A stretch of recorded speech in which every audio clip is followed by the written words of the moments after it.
We knew this day was coming. We knew that he was going to want to leave and to have his life back. We knew that that freedom flight was nothing but a fraud of a flight that he was taking. And so now Harry has confirmed that, hey, I want to go back. Because it is a medical impossibility. So how stupid does this woman think we are? And let's get ready for this video. My God, this woman, when she was pregnant, and we learned later that she had preeclampsia, and this is why she needed to use a surrogate afterwards, because once you get preeclampsia or postpartum preeclampsia, you are very prone to getting. What happens when the story you protected becomes the truth that threatens you behind palace walls? Silence wasn't peace, it was strategy. We knew that that freedom flight was nothing but a fraud of a flight that he was taking. And so now Harry has confirmed that, hey, I want to go back, and he can. After years of distance, defiance, and carefully orchestrated separation, Prince Harry's sudden return to the United Kingdom was unlike anything the public had anticipated. This was not a homecoming steeped in nostalgia, pomp, or ceremonial fanfare. There were no welcoming crowds, no waving hands, no photographers capturing a triumphant prince stepping off a plane with a smile that suggested everything had been reconciled. He wants nothing to do with it, but he is trying to get back what he has always, I think, longed for, and this was the first sign. According to multiple insiders close to the Sussexes, the trigger for Harry's retreat was not public scandal or media scrutiny, but a deeply private, devastating truth regarding Meghan Markle's pregnancies. Over the years, the narrative surrounding their family had been tightly controlled, carefully curated, and painstakingly defended. But once whispers of a different reality began circulating quietly within legal and institutional circles, Harry's world shifted dramatically. And that her lie is going to stick no matter what. I guess that Meghan Markle is one. What had once been a story told for protection suddenly became a cage, a narrative he could no longer control without external support. Sources familiar with the situation claimed there was a night when Harry, alone with a trusted legal consultant, finally unburdened himself. There were no cameras, no staged statements, no carefully crafted sound bites, just the collapse of a man who had been holding an impossible story together with sheer force of will. Absolutely. And P. Dinah, do you think that part of his desire to spend so much more time in the United Kingdom and set up this royal court? The consultant alleges that Harry admitted something monumental. Meghan had never carried their children. For years, he had defended the public story, believing that maintaining the narrative was necessary to shield his family and preserve loyalty. But as the truth surfaced, he realized the weight of silence had grown intolerable. Harry reportedly did not express anger or frustration in that private moment. Instead, he displayed a profound, hollow exhaustion. Because maybe in the past it worked for her, because maybe in the past nobody really, when she was an unknown nobody really paid attention to it. Was the type of fatigue that comes from realizing that your commitment to protection, to loyalty, had placed you inside a web far more complex than anticipated. Friends say he admitted not just the facts, but the emotional cost of complicity. The realization that silence, once protective, had become a form of danger in itself. To rival Prince William is so that he doesn't have to be with his wife in Montecito full time. He can at least spend periods of the year. This revelation, insiders claim, changed everything. It wasn't merely the issue of surrogacy or public perception. It was the systemic effect of repeating a narrative long enough that it became a cage, binding him to choices he had once believed were righteous. Harry had believed that shielding the truth equaled safety. He thought loyalty demanded compliance. And we've seen the birth certificate debacle. Maybe it's a clerical error.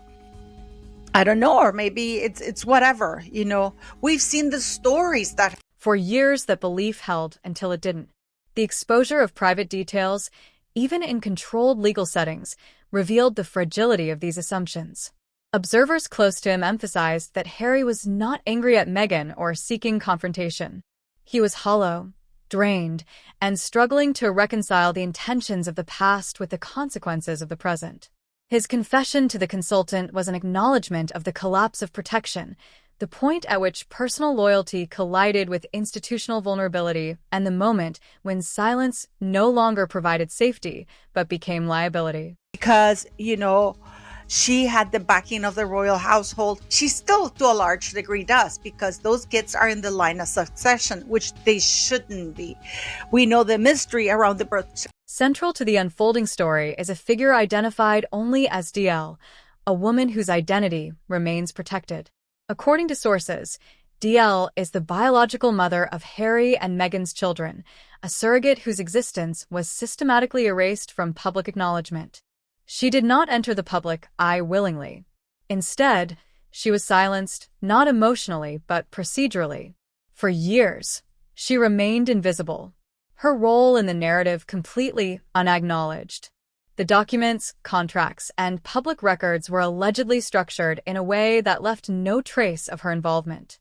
Friends and legal advisors claimed that she stayed silent not because she had nothing to say, but because she believed silence equaled safety, a protection from repercussions in high-profile legal and media environments. One of you said yesterday in my video, can't you sue her for posting a fake birth certificate? And actually, no, because you see, Meghan Markle has never officially submitted any birth. DL reportedly decided to come forward, not out of revenge or resentment, but because she realized she had been erased once and would not allow it to happen again. Her silence had been mistaken for compliance, her patience misinterpreted as consent. She recounts entering the process under strict confidentiality, guided by a high-profile fertility clinic that assured her anonymity and security. Every step of her role was controlled with strict adherence to agreements and non-disclosure terms. When her part concluded, she claims her existence in the story was abruptly terminated. No follow-up, no acknowledgement, no protection, simply removal. She emphasizes that the public narrative, carefully staged announcements, curated appearances, and timed smiles did not align with what had actually occurred. None, ever.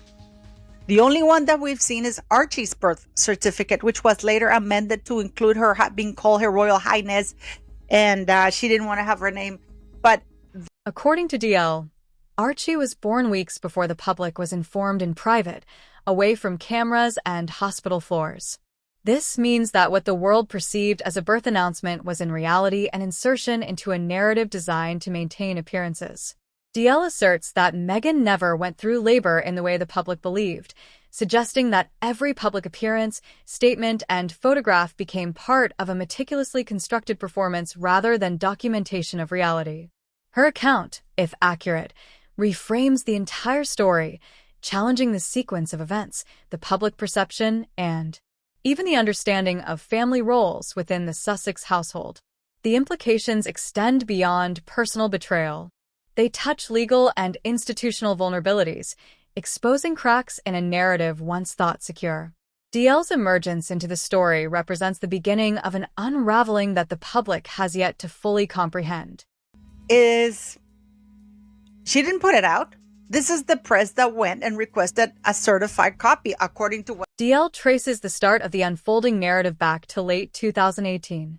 She was recruited through a high-profile fertility program with absolute confidentiality, entering a carefully controlled process that emphasized discretion above all else. She was led to believe the intended parents were anonymous, high-profile clients, and she complied fully with every instruction, understanding that her role required invisibility. YouTubers haven't been able to get it, which leads me to believe that it is Meghan Markle sending them those copies. But that is just my opinion. And in the latest episode, very oddly also, once the pregnancies concluded, DL claims her existence in the narrative ceased entirely. She recounts a process in which every record, every contract, and every interaction was designed to protect anonymity and maintain strict confidentiality. Her involvement, she says, ended as quietly as it began. The world, meanwhile, witnessed carefully staged public appearances, social media announcements, and orchestrated photographs that painted a narrative of Meghan carrying and delivering the children herself. DL claims this carefully curated public narrative did not reflect reality. Archie, she says, was born weeks earlier than publicly reported in a private and controlled environment far from public scrutiny. There were no hospital steps, no press coverage, and no photographs to document his arrival. He claims that, oh, very sneakily a dig at the Queen. I mean, this woman just can't let it go, can she? She said at the very end, oh, you don't have to tell anybody what you're going to call anything. You have to keep the name close to your chest. That means that she lied. The official announcement was, according to DL, a narrative insertion, a crafted moment designed to maintain appearances and preserve a carefully constructed story. Every detail that seemed innocuous, absence of hospital footage, the composure of Meghan in public, her well-timed smiles was part of a deliberate effort to maintain a narrative at odds with reality. According to DL, Meghan never underwent labor as reported, and the children's births were handled privately and discreetly. This discrepancy transforms what the public viewed as secrecy into a form of performance, a story meticulously constructed with documents, agreements, and staged appearances. Birth certificates were allegedly altered to remove traces of DL's involvement. Records, hospital documents, and official paperwork were reportedly adjusted to align with the public narrative. Article saying, yeah, they had asked permission to the Queen and that the Queen knew about the name, because that is a dig about the name of that poor child that she calls a daughter, who I believe is high. What was meant to protect privacy and security instead created a web of controlled misinformation. The timeline, the documentation, and the public story, all carefully aligned, mask the truth, and once revealed, they threatened to reshape the entire understanding of the Sussex family story. DL's account underscores the lengths to which narratives can be manipulated and the consequences for those caught in the gap between performance and reality. DL asserts that the narrative presented to the public was not merely controlled. It was a performance, a carefully orchestrated story designed to mask the truth. According to her account, Meghan never experienced labor in the way everyone assumed. Every detail that was visible to the public, the images, the smiles, the staged announcements was part of a meticulous reconstruction.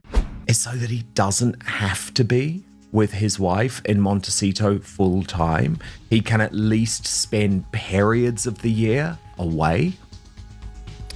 It sounds like birth certificates were allegedly amended, hospital documentation adjusted, and DL's existence erased from official records. Instructions were reportedly explicit. No trace of her involvement should remain. Number acknowledgement allowed. If her account is accurate, this was not secrecy or privacy. It was an act of procedural reconstruction. I think this is Harry trying to have a big portion of his life back in the UK. Absolutely, Dan. This is a clear sign of a man that is having regrets and is wanting to. For Harry, this revelation represented a profound personal and emotional challenge.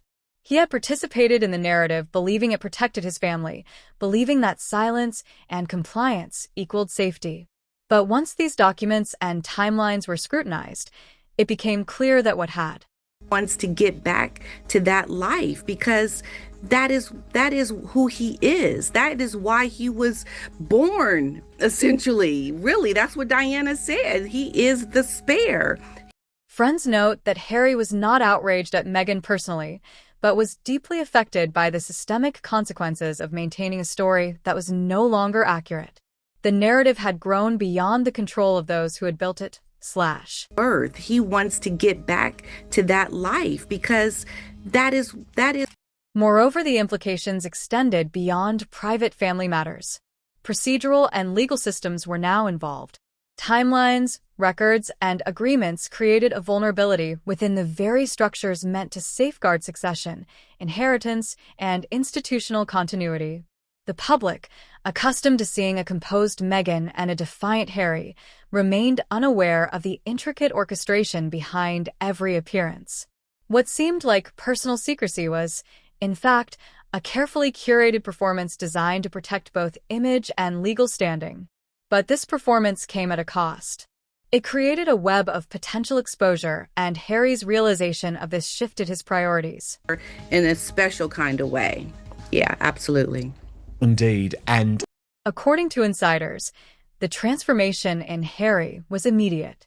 No longer defending the narrative, no longer performing for the public or even for the institution, he focused entirely on minimizing harm. His return to the UK was not for reconciliation or glory. It was to place himself where structures, legal oversight, and measured authority could absorb and contain the fallout.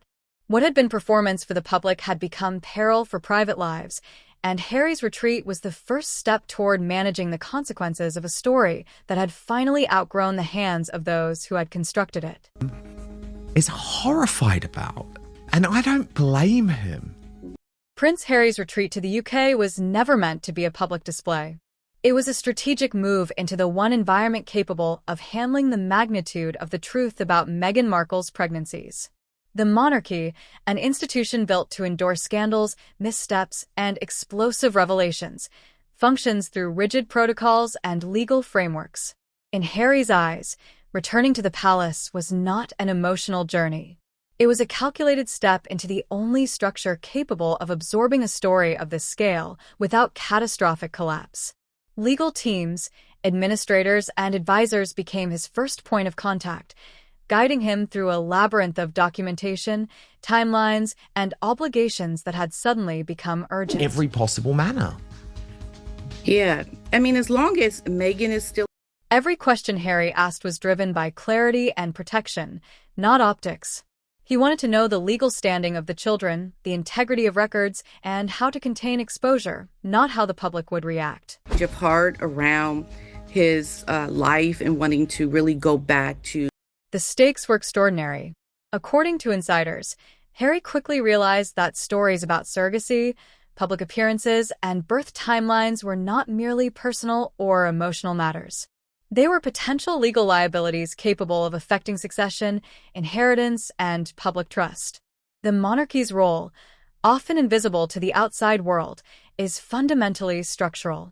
It mitigates risks, contains scandals, and ensures continuity when public narratives falter. ...get his life back, but it has to be without Meghan. She will never be welcome back. For Harry, stepping into the system meant acknowledging that rebellion and distance could no longer safeguard his family. The institution provided frameworks for addressing discrepancies without creating irreparable damage. Try to get back, but the way he has to go about it is going to be a clear separation. This shift marked a profound turning point for him. Sources close to Harry report that he engaged in careful, slow conversations with lawyers and senior officials, answering questions about what he did and didn't know, what he trusted others to manage, and where his judgment had failed. Every moment of his return emphasized process over emotion. He wasn't demanding protection or asserting dominance. He was seeking guidance, structure, and legal containment for a truth that could no longer be managed in isolation. Inside the palace, the focus quickly shifted from speculation to verification. Legal teams reviewed documents, verified timelines, and prepared for controlled disclosures. Every detail mattered. Metadata, contracts, medical records, and public announcements were scrutinized. The goal was not publicity. It was containment. Harry's presence in this environment highlighted the paradox. The same institution he had once resisted was now the only entity capable of preventing total exposure. Highly neglected. Harry's never there. She's never there. Meghan now is claiming. Friends suggest that this realization weighed heavily on him. For the first time in years, he understood that survival wasn't about rebellion, image, or defiance. It was about strategic compliance, structure, and the slow, careful work of minimizing harm. For years, Prince Harry had framed his distance from the monarchy as an act of rebellion. He sought autonomy, independence, and narrative control outside royal constraints. He was the prince forging his own path, unshackled by protocol, a figure of defiance and determination. But once the private truths regarding Meghan Markle's pregnancy surfaced, rebellion lost its protective power. Doing a podcast, calling herself a female founder. Now I have a question.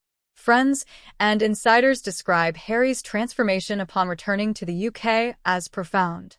Gone was the defiant posture replaced with exhaustion and an acute awareness of systemic vulnerability. Standing outside the monarchy no longer offered safety.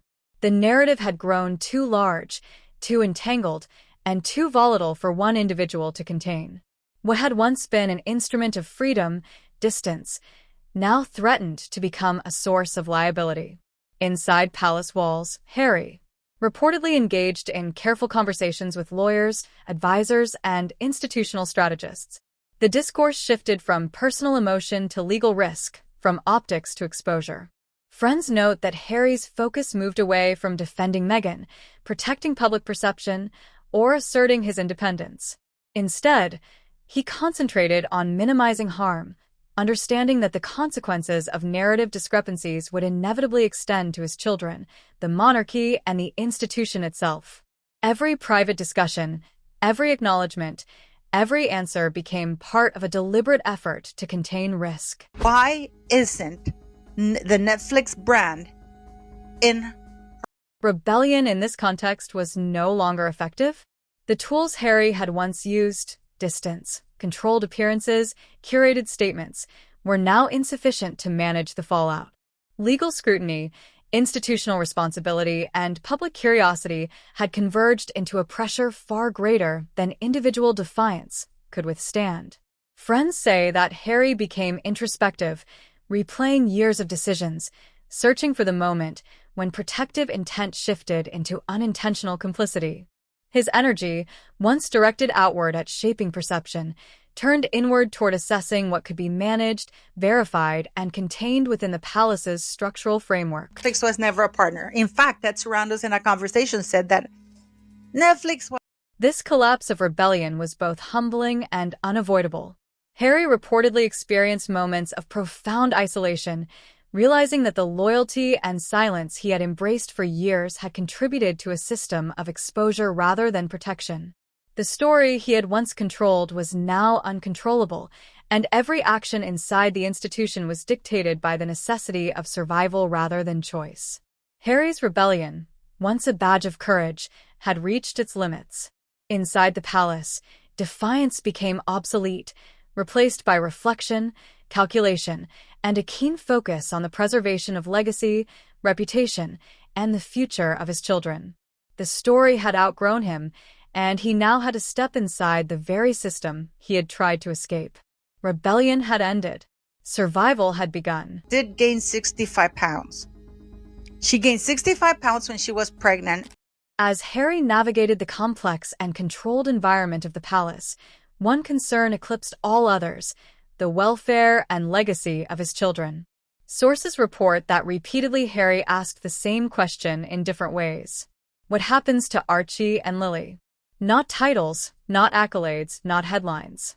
Stability and protection were his sole focus. He understood that the children, innocent in every respect, were now tied to a narrative they had no ability to control. A story meticulously constructed for public consumption but divorced from reality. Every public smile, every staged announcement, every carefully timed appearance contributed to a framework that could affect their lives indefinitely. Harry reportedly realized that his previous focus on image, privacy, or defiance could no longer ensure their safety. Preeclampsia, and this is why she needed to use a surrogate afterwards, because once you get preeclampsia, secrecy once intended to protect had become a liability. Silence intended to shield now threatened exposure. Harry reportedly spent hours in consultations with lawyers and advisors, discussing everything from legal records to media narratives, ensuring that the children's position in the story was minimized in terms of risk. Friends describe him as consumed by the implications, procedural, emotional, and legal. The decisions made within these walls were not about vindication, but containment, focused entirely on limiting harm. Harry's attention to the children also revealed his personal reckoning. For years, he had assumed loyalty and silence were acts of protection. Now he realized that these same behaviors had allowed vulnerabilities to fester unchecked. The children's legacy, he understood, could not be safeguarded by narrative control alone. It required structural intervention, precise legal oversight, and the strategic engagement of institutional mechanisms capable of absorbing shock. kind of cruel how people were mocking her weight gain. But this is how much. Sources suggest that Harry's concern for legacy extended beyond immediate protection to the long-term impact of the narrative. Every record, every timeline discrepancy, and every public statement could influence their future, their public identity, and even potential legal standing. In this sense, Harry's return was not about reclaiming a role within the monarchy or defending personal pride. It was a focused mission to ensure that the consequences of past secrecy did not irreparably harm the most vulnerable individuals in the story. The weight of legacy now guided every thought, every action, and every decision he made inside the palace. Jennifer Lopez was carrying twins. You can see. This realization brought both humility and urgency. The story was no longer about rebellion or defiance. It was about survival, containment, and the careful safeguarding of innocence against the repercussions of carefully constructed deception. His focus on legacy signaled a shift from personal narrative to the protection of those who could not protect themselves, redefining his role in ways both profound and unavoidable. DL's narrative reveals a pattern of procedural and emotional erasure that extends beyond her individual experience. According to sources close to the unfolding events, the structures that once facilitated anonymity, confidentiality, and secrecy created a system in which individuals could disappear entirely once their function was complete. Agreements, legal protections, and non-disclosure contracts reinforced this erasure, ensuring that the surrogate's role was invisible both publicly and institutionally. To the stomach. So I got a medical. This realization reportedly weighed heavily on him. Harry, long accustomed to shielding his family through carefully curated appearances and narratives, now saw the limits of those strategies. The mechanisms that had once seemed protective had inadvertently contributed to systemic risk. Erasure, procedural compliance, and narrative control had created gaps in accountability, timelines, and documentation. The children who were meant to be protected by these mechanisms were now subject to exposure because the narrative had grown too complex to remain private. If he gets off the hospital, he has been, According to insiders, Harry's assessment extended beyond personal reflection. Legal teams and advisors began auditing every aspect of records, public statements, and documents connected to the births, surrogacy, and appearances. Timelines were cross-checked, metadata analyzed, and historical inconsistencies examined. This moment marked a turning point, a shift from personal rebellion to institutional reliance. Harry's energy, once directed toward independence and narrative control, now focused entirely on identifying, correcting, and containing the systemic weaknesses that had allowed a story to outgrow its caretakers. In doing so, he confronted the uncomfortable truth that loyalty, love, and silence, though well-intentioned, had facilitated a chain of erasure that could now impact the lives of his children and the stability of the institution itself. And everything it depends also on the body mass. Upon returning to the UK, Harry's focus shifted entirely to the legal and procedural implications of the narrative. Legal teams immediately began auditing every aspect of timelines, documents, and public statements. Metadata was examined, contracts scrutinized, and records cross-referenced. Every detail mattered. From hospital documents to birth certificates, from agreements with surrogates to internal communication logs. According to insiders, the goal was not public spectacle, but containment, verification, and mitigation. The story had grown too complex to remain under personal control, and institutional oversight became essential to prevent irreparable damage. Pregnant with Archie. So we are very safe to assume that Harry reportedly approached this process with a mix of humility, focus, and exhaustion.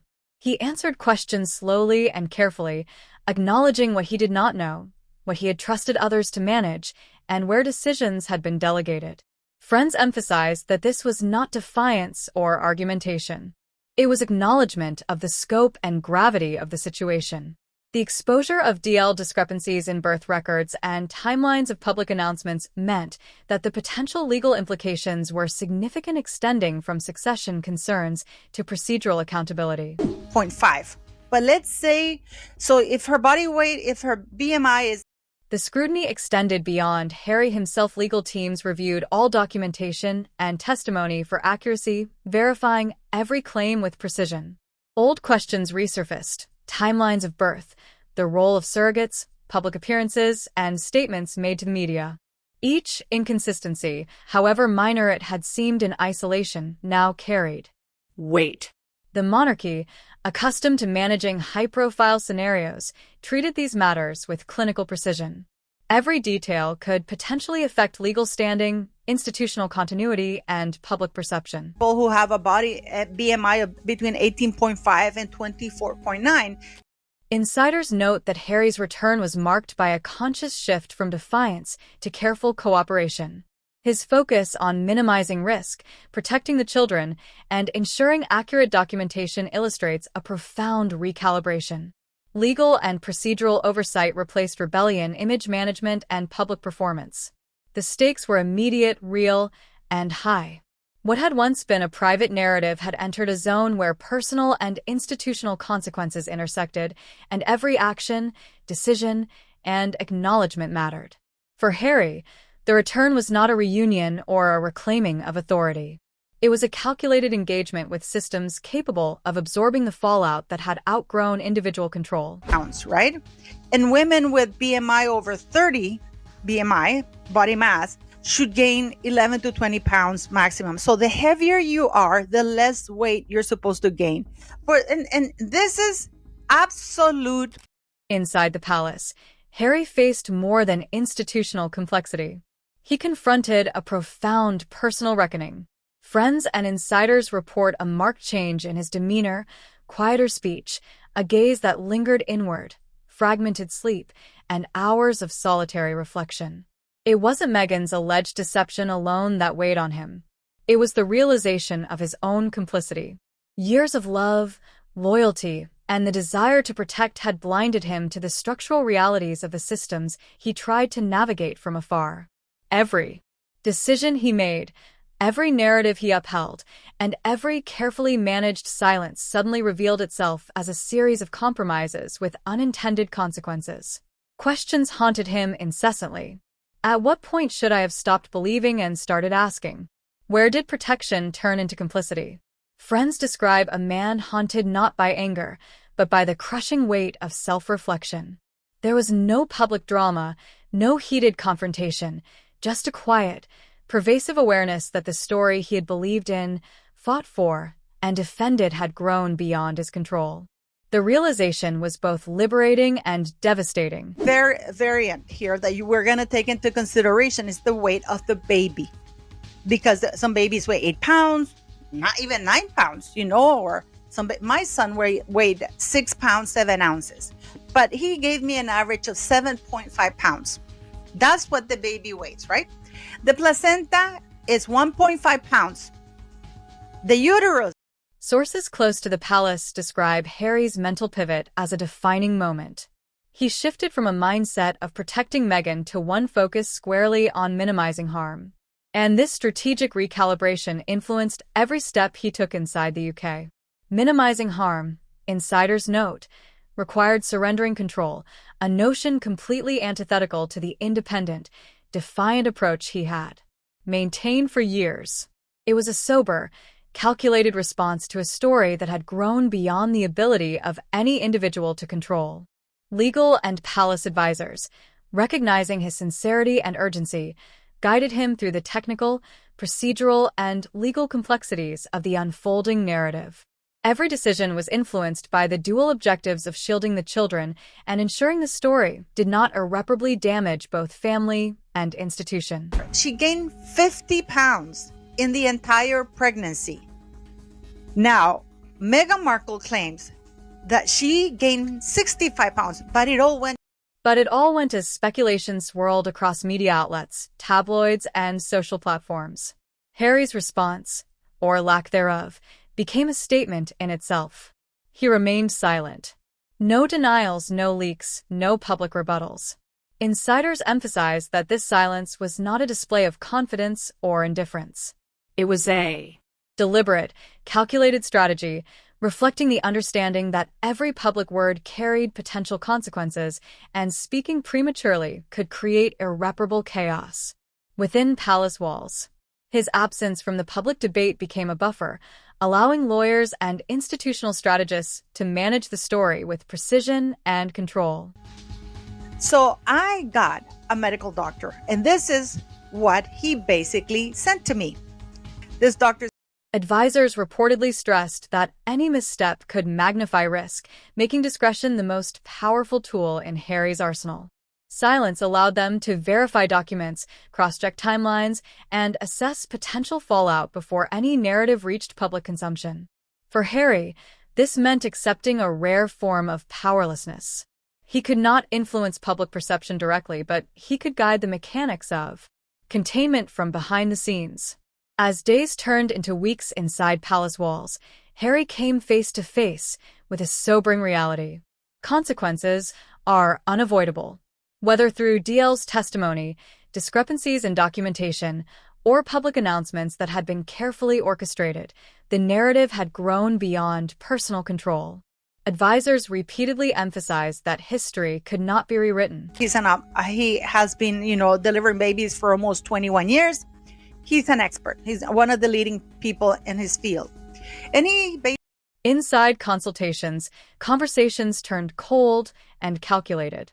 Emotional language, blame, outrage, and speculation was replaced by legal terminology, risk assessment, precedent, exposure, and containment.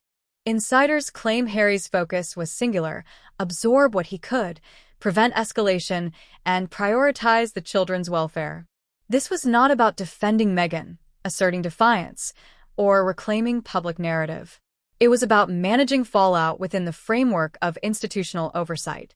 The monarchy in its procedural precision became a buffer against chaos, and Harry's presence reinforced the urgency of measured intervention. And everything depends also on the body mass index, or how thin or how fat the person is to begin with when they get pregnant.